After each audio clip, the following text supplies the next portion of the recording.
Aká je vaša skúsenosť s hnačkami u teliat v kombinácii s humakom? To minimálne sa objavujú tieto hnačky u teliat. Skoro vôbec. Za aký čas zvyčajne vidíte reálne zlepšenie stavu? 3 dní maximálne.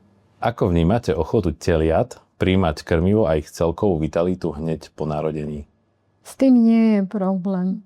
Tým, že je to životaschopné zviera, tak príjme tento prípravok bežne ako samozrejme na začiatku mliedzivo, tak aj mliečko. S tým nie je problém.